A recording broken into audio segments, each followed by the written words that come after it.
Guys, it's Jay here. I'm seeing a lot of people struggling with calibration, so I thought I'd go ahead and make a video on how to calibrate with the Hosonsoft software, or the Printexp, or the riprint, using my 5-year-old refined color printer.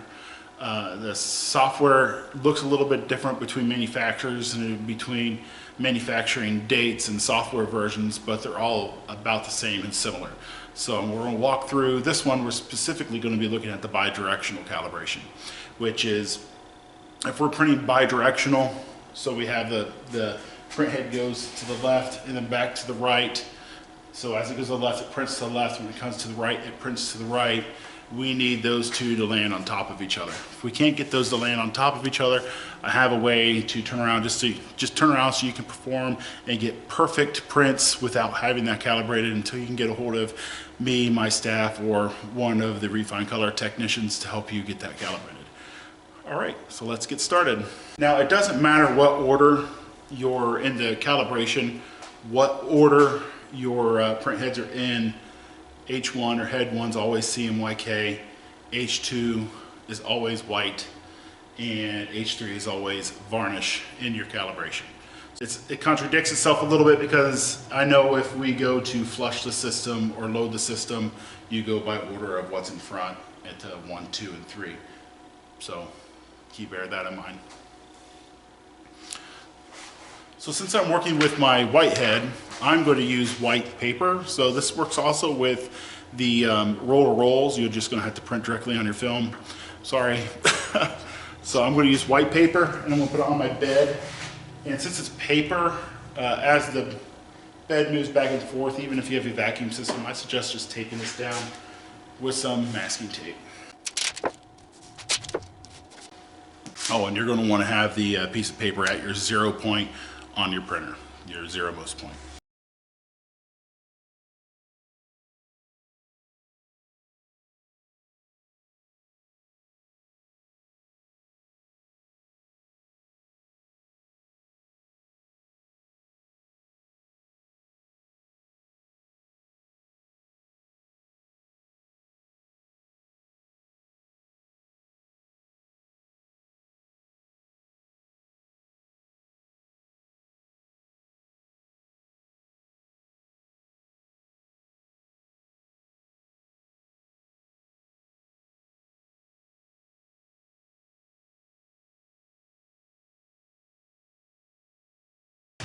I forgot I can't use my 3-head printer for this. I have something saved in there. I don't want to mess with it, but I'm going to go to my 2-head printer. The process is the same software, yada yada. So let's go ahead and start on the bidirectional right now. The only problem with this one is I don't have the screen recorder, so bear with me. Okay, so I'm going to go ahead and print these 2 lines right now. You don't have to complete the print. You just need to complete the print enough just to see maybe a centimeter.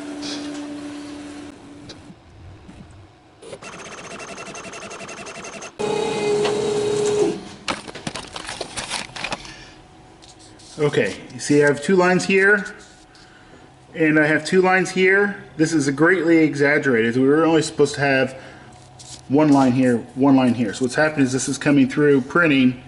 So when it prints to the left, it's printing this line, then it comes back for the bidirection, and then it prints this line. So we are that far off right here. So let's figure out how to get this calibrated to where this is 1 line like it's supposed to be. First, I gotta apologize, but since I had to change my computer, this one doesn't have the screen recorder plugged into it, so I'm gonna go to the old-fashioned way, clean my screen off for you with my sleeve. Gross. And let you see how to do it. Okay, so we wanna go up to adjust all this. Of course, we want the adjustment.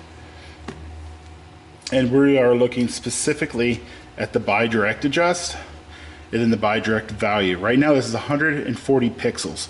So when it comes over to the left, it moves over 140 pixels to stop the machine and come back to figure out where it is. It's 140 pixels, a very small measurement.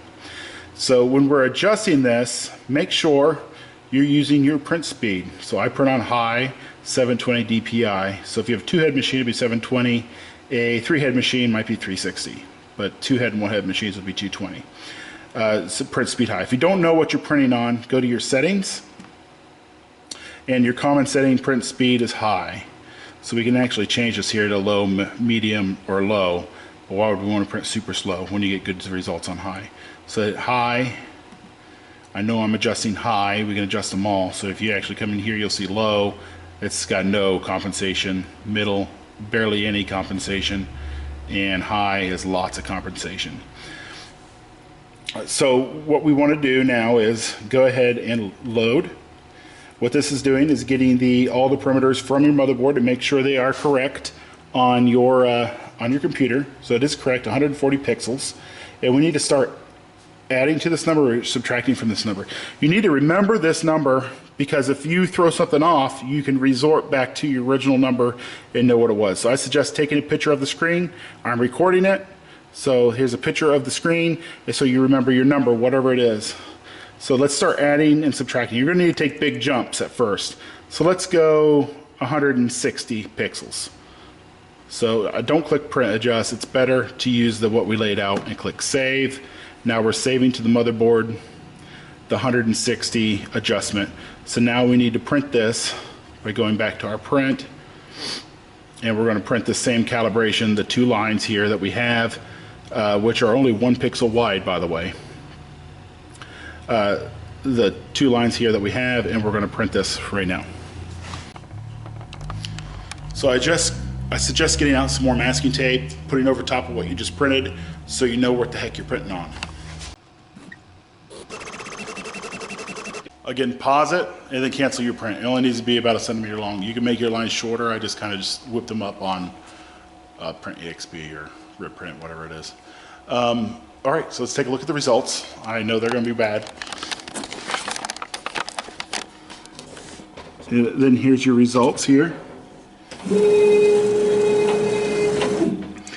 We still have 2 lines and 2 lines. So the question is, are these further apart or are these closer together? So we can peel this tape back a little bit and let's check. So that's what we had.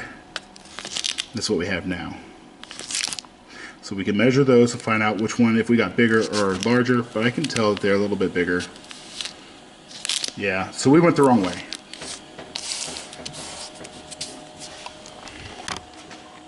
So even though I knew what the end result was, so even though I know what the end result is, I wanted to express that you might need to add or subtract the number. We need to figure out which one it is, because it's never the same. So this case, when I changed the number to 160, my calibration got worse, so they got further apart. We need to bring them closer together. So now by increasing that or decreasing that, we know, is it worse or is it better? So now let's get the better. Now before I get to the next step, I want to tell you that I have a way right now. If you're like, Jay, this is too difficult, I need help. We have a way to make that work. Like, you just get it overnight, get your job done, it'll be perfect. I'll show you how to do that right now. It's pretty easy, actually. If you know how to print, you'll know how to do this. Okay, so we'll go to settings, and then right here on Bidirect, down here. So we went to settings up here, okay? And then down here where it says common settings, print speed high, print direction Bidirect, change this to print left, and then tell it to save. Okay, we're saved. Okay, so what this is doing, this is only going to make the printer move. As it comes to the left, it'll print to the left, then it'll return. So it won't come back evenly like this. It'll print normal, then it'll return fast, and it'll come normal, and it's only printing one direction. So it doesn't matter if the bidirect's on or not, or if you can get it tuned in good enough to create a good print. This will create a great print for you, but it's going to print at half the speeds because it prints to the left, returns, prints to the left, returns. Ideally, we want prints to the left, prints to the right. But if you're stuck, and then this is the easy way to get out of this, just so you can get a good print, is to make it print left only. And let's go ahead and print left only right now, and I'll show you what I'm talking about.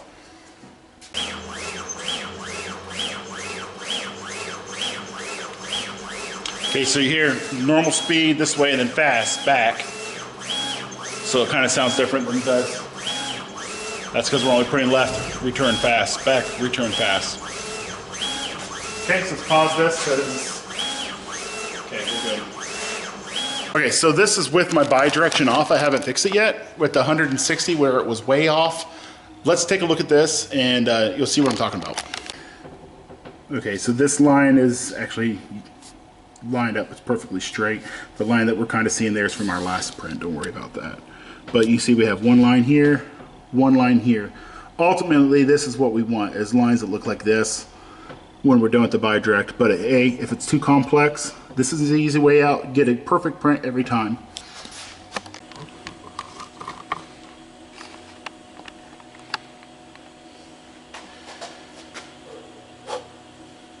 Okay, so we'll go back to the adjust, and then we'll come over to the, well, we can't see it. We'll come back to bidirection. We increased it to 160 this time. Now we knew that made it worse and didn't move it over all that much. So really these numbers are really small increments when it comes to bidirectional. So let's reduce this quite a bit. It was at 140. Let's make this 50. And then we'll click save. Oops. Oh, I almost forgot. We need to turn back on bidirection over here with the print direct bidirection. Save.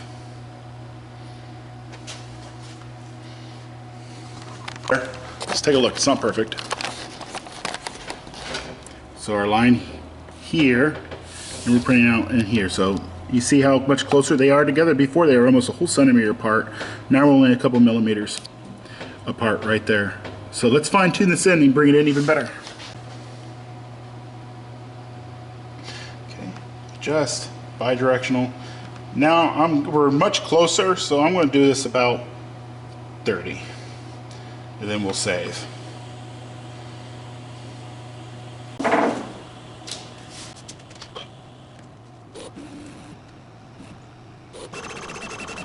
Guys, I'm running out of battery, but let's take a look at this right now. I just adjusted it down another 20. So you can see here we're starting to look like one line. Actually we are one line. One line, one line. That line that you see here off the side with my dirty fingernails is from the tape below. So this is printed to the right here and landed the print, and then we came back and printed the right here. And this little skinny line that we put in is only the width of a pencil right here.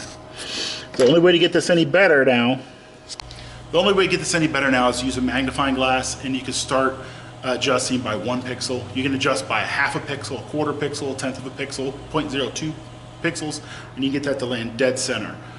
But this right here is where we print every day, is on this right here. It's not absolutely 100% perfect, but it is good enough to where you can't tell. I can print a photo on this and it'll look beautiful. If you really want a good job, do the left print only, or use a magnifying glass if you use a magnifying glass with a light on there and get that thing so it's absolutely perfect. No, if you make your number too far off the other direction, your space will start getting further away the other direction. And then the whole idea is to try to get these two like this to line up perfectly straight like this. Hey guys, if you learned anything from one of these videos, give it one of these thumbs up and consider subscribing to my channel. We release these videos as frequently as we possibly can, but being a printer parts supplier and doing all this and answering everyone's questions on technical problems is quite a large job for us. So we're trying to fit as many of these videos in as we can. If you haven't already, try out our ink. This is great UV ink. We also have DTF inks at jzprinters.com. That's jzprinters.com. This is what we print with every day, and it's what I highly suggest. It's very affordable. Don't go paying $50 for $100 a bottle of ink, guys. It's not that expensive. Again, that's jzprinters.com. And I'm Jay. This is my to-do list. Thanks for stopping.